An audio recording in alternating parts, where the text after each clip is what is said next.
سلام علیکم یار دوستان محترم هواداری کانال و خصوصا مردمی که راهگذر هستید همین رای زرافشان نزدیک سامونیان میگذشته راه بعضیا حیران میشن که در اینجا با چی پلاکت گذاشتیم. اینم برای شما یک خوش خبر.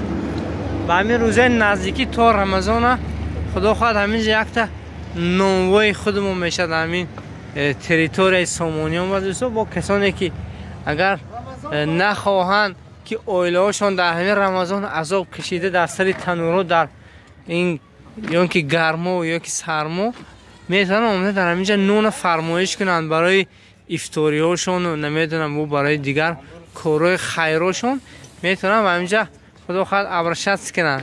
بخشی میپرسم که بعضی کلمات روسی است خیلی گم نه گلم فهمیم که چی گپ کاره در اینجا قرار داره در کلخازی سامونیان. پیش وقت همینجا جای بلوک ریزی بود حاضر همینجا خدا خواهد نیتی نیک کردن. این هم یک البته برای همین مردمی دیار نفگانی نانی گرم خدا خواهد تشکیل میکنه حکا گفتی حکومه که بیاد که تنور به کنده میدادیم و اگر پس یعنی کلینتو برای دوکان ها در کار باشد نان اخوجند حکیم گجاش درد نمیکنه نان گرم همه خودی همین دیار برای مردم همین دیار. البته خواهش میکنم از دوکاندارها حرکت کنیم که در همین دیار خود ما همین آدم کار نکند که یک سال نیم سال کار کنه با بس کند دستگیری کند که تو اینکه یک کار همین آدم هم پیش رود دوستو. اگر با مواد ویدیو با شما معقول شود و پسند توید حتما اگر فکری اندیشه خوبی خود در زیر نوار میگذارید. من این نوار با بر بچه انگل هرم های من همی اکم پسرشان انگل بگشتیم دوداشون با دیده خیلی خرسم میشن. البته کسی که یک خیش نزدیکاش دیده یک ونیمانی میکنه دوستو فهمیدن. این ویدیو هم خیلی برای شما وای نیستم حرکت نه ونیمانی کنید یا دستگیری کنید.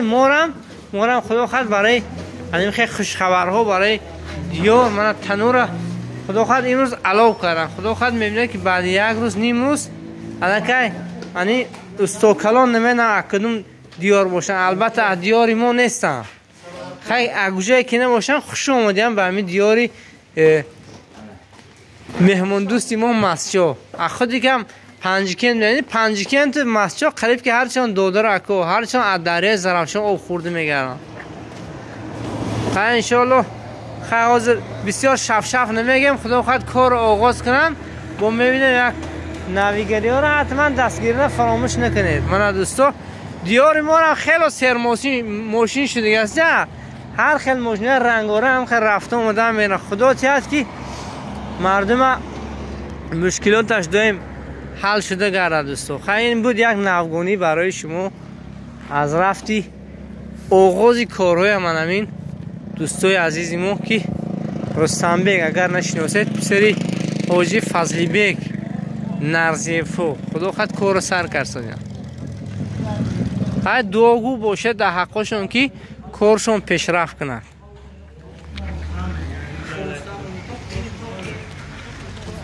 باقی سربلند و خانه آباد باشه دوستان عزیزی ما.